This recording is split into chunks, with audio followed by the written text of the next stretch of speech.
J'ai saoulé ma Mistrange pour qu'elle rejoigne la table des gens de la cité. Elle m'a eu comme élève en CM2 l'année de sa retraite. Son mari était buraliste, il me laissait bouquiner les revues. J'ai passé des heures dans sa boutique avec Peter Parker, alias Spider-Man.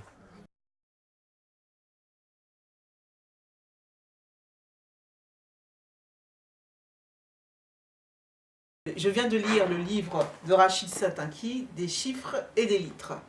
C'est l'histoire d'un jeune homme qui est brillant scolairement et a un avenir devant lui, c'est-à-dire qu'il veut être journaliste et passionné aussi de hip-hop. Il est élevé à Saint-Denis par ses parents, d'origine maghrébine. Et c'est en fin de compte comment ce jeune homme qui pourrait avoir une vie, entre guillemets, beaucoup plus banalisée et socialement une espèce de réussite sociale, eh bien, comment il va bifurquer. Il a un ami qui va l'aider à rentrer dans le trafic de drogue. Il va même, à un moment donné, devoir presque tuer un de ses anciens amis.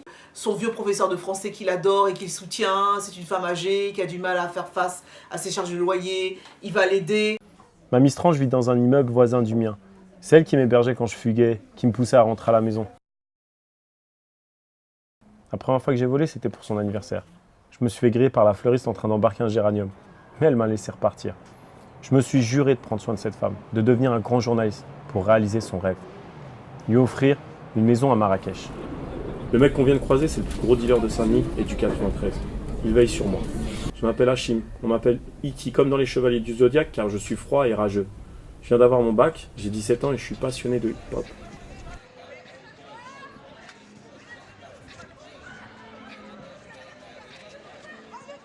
Mon frangin niquait des trains avec les 93 MC avant de cartonner solo les murs de la ville.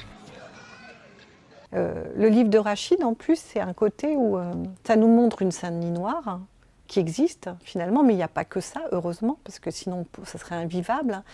Mais effectivement, il n'y a pas de... On ne sort pas juge des personnages, quels qu'ils soient. Enfin, si les flics un peu quand même, parce qu'on attend d'eux qu'ils soient un petit peu plus honnêtes.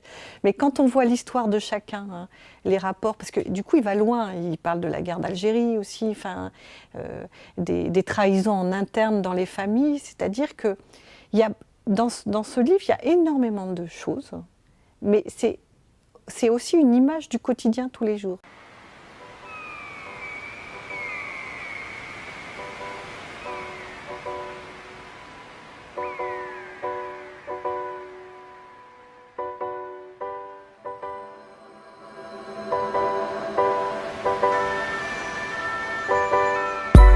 J'ai pas la vue sur mer, je suis plutôt dans la mer. Des poteaux dans la cesse, trop de balles perdues dans la tête. J'entends pas le chant des mouettes, les pillards ont soif de mouettes. Ici les douleurs sont muettes. Ton visage il est face, faut pas te mettre de profil. Tu comprends? Non, pas là haut, juste comme ça. T'as vu? Tu mets une droite, cherche ma tête. Regarde. T'as vu chaque fois ce que je fais là? T'as vu? Là. Là.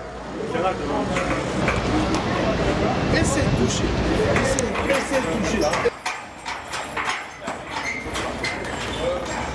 En ce qui concerne Rachid, on se connaît de vue depuis longtemps, dans les années 90, je vais dire, 90, voilà, pour pas se tromper, que je le voyais dans l'univers du club où il était à l'époque à Stein, avec ses lunettes qui regardaient partout, mais il est toujours silencieux. C'est ce que je disais tout à l'heure, il peut rentrer parmi nous dans une grande pièce, il va être totalement absent et très présent à la fois. Il voit toujours le détail, il va aller voir ce que les gens n'ont pas vu. Je le retrouve vraiment au travers de ses livres. Donc voilà, Greg, voilà, c'est une grande histoire, c'est pareil. Que Rachid, je l'ai toujours vu sur les rings depuis très très longtemps. Il a du talent, il a la classe, il a tout ça. J'ai trouvé aussi le livre réaliste sur la réalité carcérale, la difficulté d'être avec l'autre dans une cellule qui est toute petite et de partager son intimité au quotidien. Le monde des gardiens aussi, la violence à l'intérieur de la prison qui est là.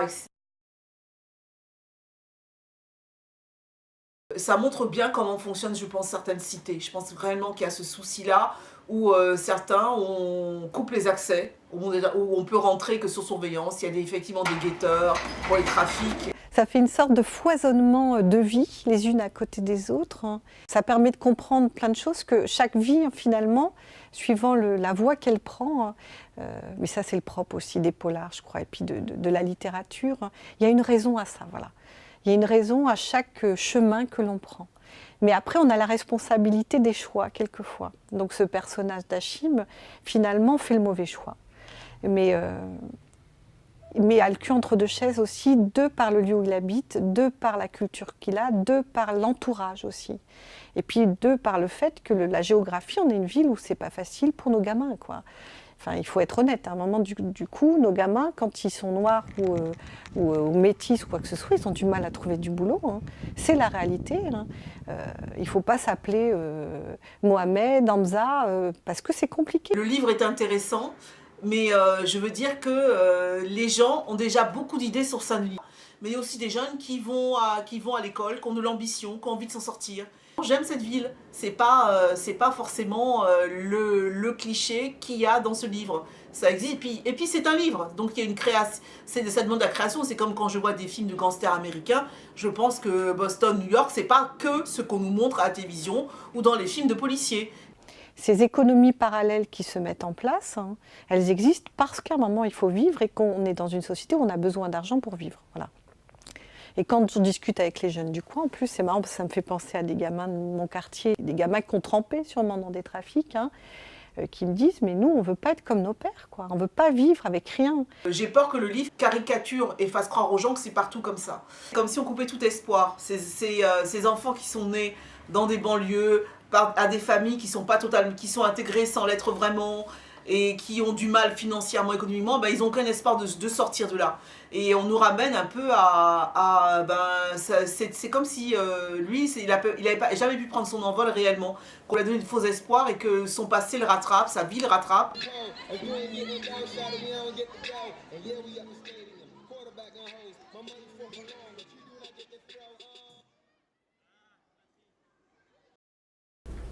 Une voix familière me susurre à l'oreille.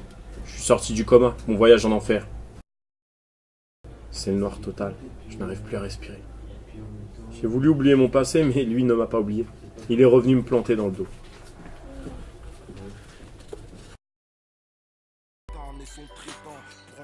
Les âmes damnées, y a des choses que j'ai pu faire que je regrette à jamais. Trop de vis dans ta franchise, donc je me méfie. J'attends pas le messie, je suis juste un mec de DC.